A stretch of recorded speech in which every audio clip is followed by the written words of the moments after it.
क्या आपने कभी ये सोचा है कि अल्लाह ने फजर की नमाज ठीक उसी वक्त क्यों रखी जब हमारी नींद सबसे ज्यादा गहरी होती है, या असर की नमाज ऐन उसी वक्त क्यों फर्ज की गई जब हमारे अंदर दिन भर की थकावट, चिड़चिड़ापन और गुस्सा अपने उरूज पर होता है। हम में से बहुत से लोग ये समझते हैं कि ये सिर्फ एक इबादत का तरीका है या यूं ही कोई वक्त मुकर्रर कर दिया गया है, लेकिन हकीकत में ये कोई इत्तेफाक नहीं है। अल्लाह ने 5 वक्त की नमाजें बिल्कुल उन्हीं वक्तों में फर्ज की हैं जहां आपकी रूह और आपका दिमाग सबसे ज्यादा कमजोर होते हैं।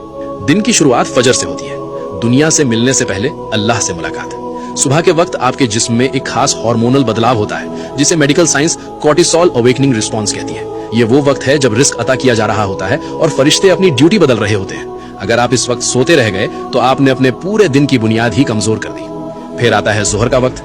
दिन के बीच में जब आप काम कर रहे होते हैं तो आपके जिस्म का एनर्जी लेवल गिरने लगता है, फोकस खत्म हो जाता है, दिमाग थकने लगता है और इंसान गलत फैसले करने लगता है। जोहर की नमाज आपके दिमाग के लिए अल्लाह की तरफ से एक परफेक्ट न्यूरोलॉजिकल रीसेट है। ये आपके दिमागी बोझ को खत्म करके आपकी तवज्जो को दोबारा बैलेंस करती है।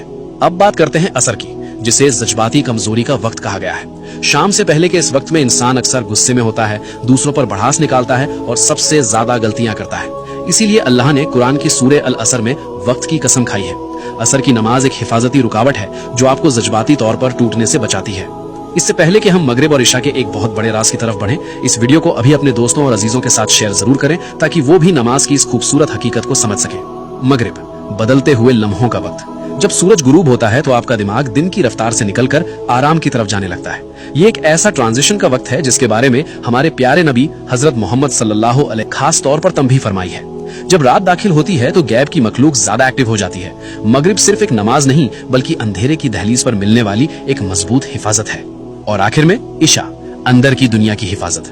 जब अंधेरा छा जाता है तो इंसान के अंदर ओवर थिंकिंग बढ़ने लगती है, दिल पर एक अजीब सा जज्बाती बोझ महसूस होता है। इस्लाम में नींद को एक छोटी मौत कहा गया है जहां आपकी रूह कब्ज की जाती है। इशा की नमाज गैब की दुनिया में दाखिल होने से पहले आपकी आखिरी हिफाजत है। याद रखिए, जब आप कोई नमाज छोड़ते हैं तो आप सिर्फ एक फर्ज नहीं छोड़ते बल्कि आप वो खास लम्हा खो देते हैं जो खालिक ने आपको संभालने और सुकून देने के लिए भेजा था। या अल्लाह हम सबको और हमारी नस्लों को 5 वक्त की नमाज कायम करने वाला बना दे। कमेंट्स में एक बार दिल से आमीन जरूर लिखें।